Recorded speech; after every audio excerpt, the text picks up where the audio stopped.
Morning. তোমরা সবাই কেমন আছো? আশা করছি যে যেখানে আছো ভালো আছো, সুস্থ আছো। আর ঈশ্বরের কৃপায় আমরাও ভালো আছি, সুস্থ আছি। তো আমি এখন একটু সুস্থ আছি, তাই যে আগে যে ভিডিওটা করেছিলাম সেটাই আপলোড করছি, কারণ অনেক দিন থেকে তোমাদের কাছে ভিডিও আপলোড করতে পারছি না। আর সরি, শরীরটাও অনেকটাই খারাপ ছিল, তো এখন আস্তে আস্তে সুস্থ হয়ে উঠছি। তো এখন ডেলি ব্লগ দিতে থাকবো। তো যারা আমার ভিডিও কন্টিনিউ দেখতে তারা প্লিজ কন্টিনিউ দেখো। আর এখন সময় হচ্ছে ওই 6টার মতন বাজে। তো আরও সকালে উঠে বাসি কাজ সেরে নিয়েছি, তারপরে স্নান। হাজব্যান্ড বললো যে আজকে ডাক্তার কাছে যাবার, প্রচুর হালকা হালকা না ব্যথা করছে। এমনিতে কাজ করতে পারছি, কিন্তু তলপেটে না একটু একটু ব্যথা করছিল। তাই বললো চলো, আজকে হচ্ছে ছুটি নিয়েছে। তো হাজব্যান্ড বললো যে আজকে সকাল সকালে সব কাজ সেরে নিবা, আর আমি যেহেতু না খেয়ে যাব তার জন্য সকালবেলায় চলে যাব। এদিকে পুজো কমপ্লিট করে ধূপকাঠি জ্বালিয়ে তো বাইরেটাও দেখিয়ে নিলাম। তারপর চলে এসেছি বেডে, যে হাজব্যান্ড স্নান করতে গেছে, আর এদিকে আমি বেডটা গুছিয়ে নিলাম। তো যে মালদার রিপোর্টগুলো নিয়ে নিলাম ব্যাগে, সব ঠিকঠাক গুছিয়ে নিচ্ছি, কারণ আবার যখন দেখতে চাইবে তখন হয়তো দেখাতে পারবো না, এর জন্য। তো একটা, আর এখানকার ওয়েদারটা এখনও শ্যুট খাচ্ছে না শরীরে, তো তাই এটা ওটা হয়েই যাচ্ছে শুধু। তো ডাক্তার কাছে গেলে বুঝতে পারবো যে পেটের কি সমস্যা হয়েছে। তো ভাবলাম সবসময় আমি কেনা প্লেন শাখা পরে থাকি। তো হাজব্যান্ডকে বললাম যে একটু সোনা শাখা পরে যাবো, তাহলে ঠিক আছে পরো। আর আমি পরি না কেন বলো তো, ওই জামা কাপড় কাচি না, তখন ওই জোরে জোরে লাগে, তো এই জন্য আর সোনা শাখাটা পরা হয় না। নাহলে সবসময় পরে থাকতে পারি, কিন্তু নিজেরই ভালো লাগে না, যে সবসময় কাজ করি তো কখন ভেঙে যাবে। তো যত হোক বাবার বাড়ি থেকে দিয়েছে বাবার জিনিস, তো সবসময় পরে থাকতে ইচ্ছে করে, তা ভাবলাম তাহলে পরে নিই। আর এই যে আমরা যাচ্ছি, দেখো মিডিল দিয়ে রাস্তার দুই সাইডে দিয়ে চায়ের বাগান, তো কতটা সুন্দর লাগছে। তো হাজব্যান্ডকে বললাম যে আমাকে একটা ছবি তুলে দিবা, বললো ঠিক আছে আসার সময় দেব। তো আজকে আর তোলা হয়নি, আমি বললাম অন্য একদিন আসবো। তো এই দেখো চা বাগানগুলো কত সুন্দর। তো আজকে আবার দেখলাম অনেকগুলো, যারা সকালে চা বাগানে কাজ করে তারা এই দেখো মাথায় ঝুড়ি নিয়ে চলছে ওরা চা পাতা তুলতে। তো রাস্তাটা কত সুন্দর না, দু সাইড দিয়ে চা বাগান আর মিডিল দিয়ে রাস্তা। তো আমি কোনোদিনও দেখিনি, আমাদের মালদাতে তো চা বাগান নেই, আম বিখ্যাত। তো এখানে এসে দেখি ভালোই চা বাগান, কি সুন্দর। তো এই যে চলে এসেছি ডাক্তারের কাছে। তো ডাক্তার কাছে এসে জানো তো বন্ধুরা, আগে নাম লিখাতে হচ্ছে, তারপরে দেখবে। তো আমরা তো ভুল করে এসেছিলাম, নাম আগে যেহেতু লিখাইনি তার জন্য আজকে আর দেখেনি। তো আজ অনেকক্ষণ বসে থেকে তো নাম লিখে কোয়ার্টারে চলে গেছিলাম। তো কালকে আবার আসবো, সকাল সকালে দেখিয়ে নেব। তো কালকে আর তো ভিডিও করা হবে না, এমনিতে বকা খাচ্ছি অসুস্থ শরীর দেখে।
সব কাজ সেরে নিয়েছি, রান্না বান্না কমপ্লিট হয়ে গেছে। আর এসে তো সকালবেলায় কিছু রোদে দিতে পারিনি, তো পাপোশগুলো রোদে দিয়ে দিয়েছিলাম। আর সকালে যেহেতু স্নান সেরে নিয়েছি তার জন্য এসে আর স্নানের ঝামেলা ছিল না, তো রান্না বসিয়ে দিয়ে এই টেবিলগুলোটা না প্রতিদিন তো এঁঠো মোছা যায়, কিন্তু তখন তার সার্ফ দিয়ে মুছি না, ওই ভেজা ন্যাকড়া দিয়ে মুছে দিই। তো একটু দেখলাম কেমন অনেক দিন থেকে ধুয়ে দিইনি, তো তাই একটু সার্ফ দিয়ে ধুয়ে রোদে দিয়ে দিয়েছিলাম, তো তাড়াতাড়ি শুকিয়ে গেছে। আর তাবু টাইপের না, তাড়াতাড়ি শুকিয়ে গেছে। তো এনে ঠিকঠাক জায়গা মতো রেখে দিলাম। আর জলের বোতলগুলোও রেডি করে নিয়েছি। তো এই যে রান্নাও কমপ্লিট হয়ে গেছে, একটু মুছে নিচ্ছি, তারপর খাওয়া দাওয়া করবো। আজকে একটু রান্নাটা লেট হয়ে গেছে, এক জায়গায় গেছিলাম, তারা আসবো, তারপর তো রান্না করব। এখন বাজে ওই 3টে। আর এসে খাওয়া দাওয়া করে নিয়েছি, একটু মুড়ি খেয়ে নিয়েছি। তো রান্না হয়ে গেছে, এখন ভাত খেয়ে নেব।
খাওয়া দাওয়া কমপ্লিট হয়ে গেছে, থালা বাসনও ধোয়া কমপ্লিট হয়ে গেছে। আর এই যে এখন ঘরটা ঝাড় দিয়ে নিচ্ছি।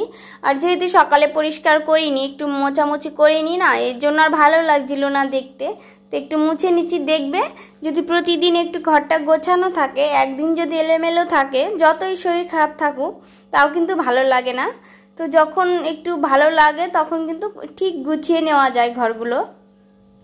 তো আমি যেহেতু সকালে করিনি, তো এখন বিকেলের টাইমে একটু ভালো লাগছিলো দেখে। আর মানে অনেকটা পরিমাণ জল খেয়েছি তো।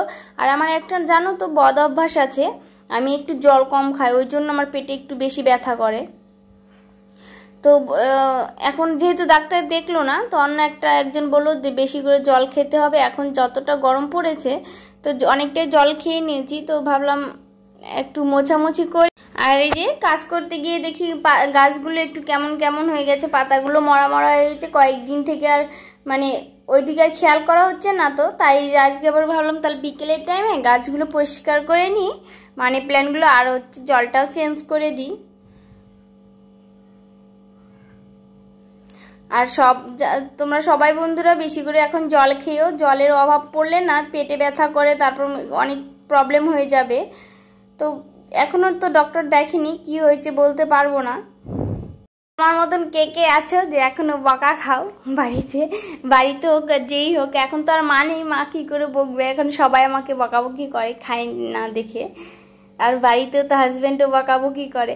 তো এদিকে এই যে দেখো মানি প্ল্যান্টগুলো তো মুছি, জল দিয়ে ধুয়ে দিলাম একবার। আর এই যে অ্যালোভেরাটা একটু ভেজা ন্যাকড়া দিয়ে মুছিয়ে দিচ্ছি। আর গাছটা না ভালো গ্রো করেছে, রুমে রেখেছি না, তাও সুন্দর গ্রো করেছে। তো সবাই আমাকে এখানে আসলে সবাই বলে যে গ্রিন হাউস, মানে এটা একটা গাছ লাগানো হয়ে গেছে। তো এই যে দেখো সন্ধ্যাবাতিটা দিয়ে নিচ্ছি। আর সকালে বলেছিলাম হাজব্যান্ডকে যে একটু ফুচকা খাবো, তো খাওয়া হয়নি, তাড়াহুড়ো ছিল একটু। তো বাড়ি চলে এসেছিলাম। আর হাজব্যান্ড গেছিলো ওই যে সন্ধ্যার দিকে একটু বাইরে, তো এই যে মোমো নিয়ে এসছে, তো সেটাই বসে বসে খাচ্ছি। আর তো এখন তো রুমে নেই, মোমো নিয়ে এসছে আর হচ্ছে ঢ্যাঁড়স নিয়ে এসছে। তো হাজব্যান্ড হচ্ছে ভাগ আছে জানো তো, যে যদি 1 প্লেট মোমো হয় তাহলে ও 2টো খাবে, আমি 4টা খাবো, এরকমই খাই। কারণ আমি হচ্ছে মোমো আর ফুচকাটাই ভালো খাই। তো বেশি খেতেও পারি না, অল্প অল্পই খাই। তো চলো সবাইকে গুড ইভিনিং, আর দেখা হচ্ছে নেক্সট ব্লগে। সবাই ভালো থাকবে, সুস্থ থাকবে। Tata, bye bye.